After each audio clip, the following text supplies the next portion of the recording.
glad you're enjoying yourself. So we'll talk about things and we'll get you a new manual way of brewing coffee to replace that Keurig. That's what we're going to do. I've honestly just always been deeply creeped out by the Keurig once I realized how gross and awful the one I was cleaning in an office was, and there's absolutely no way to clean anything between the water container and where it's coming out. Right? And not only that, but every time you make coffee in the Keurig, it always comes out like fucking watery. You know why? Because Keurig doesn't care about Seattle. So this is why Keurig coffee always comes out watery. Because Your pod has a set amount of coffee in it, okay, and it gives you 3 different settings to add water. right. So when you make coffee, there is a ratio in which you should brew all coffee. Keurig just gives you a finite amount of coffee to go with 3 different settings. So the amount of coffee they give you is the correct proportion-wise to the smallest amount. That is the reason why. Indubitably. As someone who has tried more than once to achieve double coffee, the process by which you replace the water with other coffee. You've done what? Double coffee. Double coffee. So you've just brewed more coffee into Are we all coffee? sharing the coffee together? No, I'm passing. Just us. Yes. We both got 2. We're doing double shots. Oh yeah. We're doing double shots. Double fisting. It's just gonna be sparkling water. Shots. Still counts. It's actually meant for everyone here to share. Shots. If you really want to get crazy, they have great root beer next door. I don't know if we're quite ready for that. We're pacing ourselves. We're about to get drunk off Gravitas. Is my first album name. God. Anyone who starts saying we're gonna get crunk off Gravitas is immediately my best friend. That's why we went for the Siphon method, because it's the greatest ship name. The Siphon of Gravitas.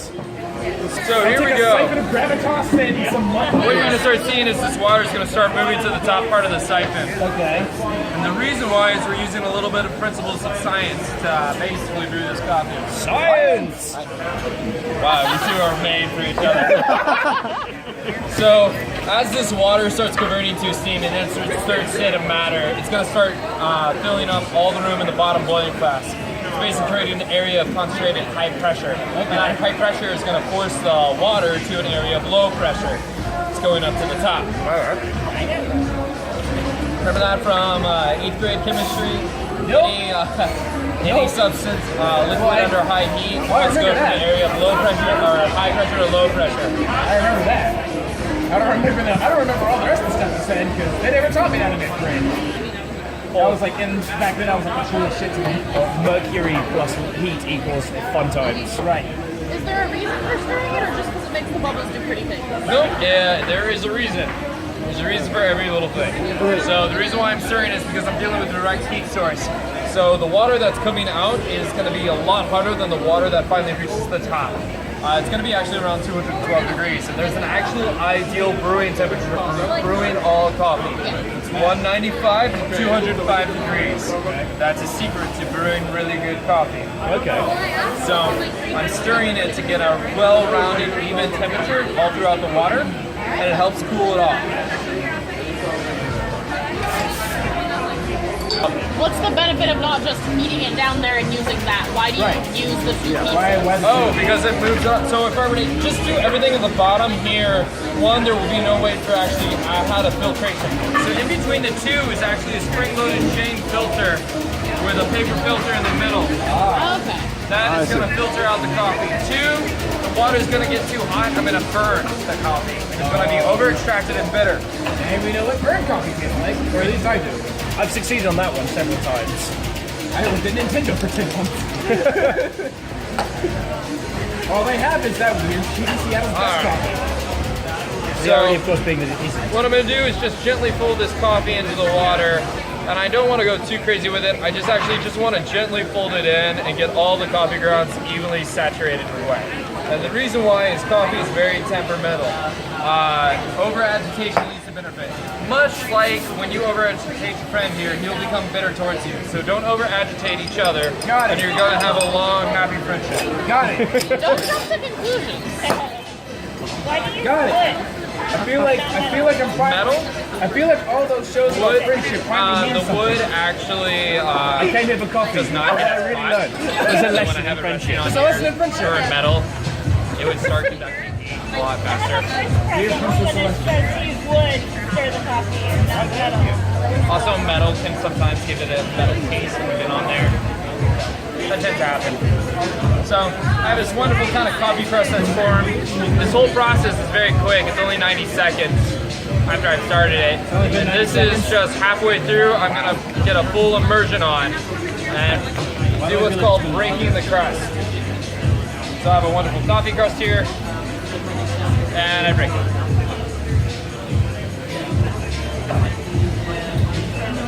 Totally in on your show. Sorry. No problem. No, ask all the questions. I just got into like cooking shit, so this is all interesting. So now we actually are going to have the coffee to come right back down because we're not going to serve it up here. We need to filter the coffee grounds. Oh, I get it now. So now this is where a little bit more science comes in. Science! So I'm going to basically do the reverse of everything that I've done. Okay. So by turning off the halogen bulb, all those active gas molecules that are bouncing around in there start contracting. And when they contract, they actually form a vacuum. And that vacuum is what's going to suck and pull back down our coffee. That's what siphons the coffee down. It's not a gravity at all. It's literally we create a self-contained vacuum. This is a lot cooler than I was expecting. Right? I came here for coffee. Stay for science. Stay for science.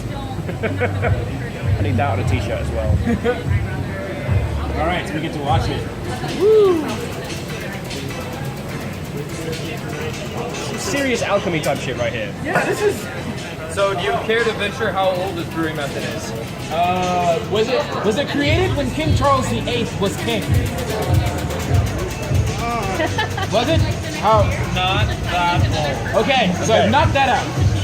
It obviously was here when Obama was around. So somewhere between King Henry VIII and Obama. I'm gonna guess the 70s. 1830s. 1830s. Created by Obviously, I meant the 1870s. Of course.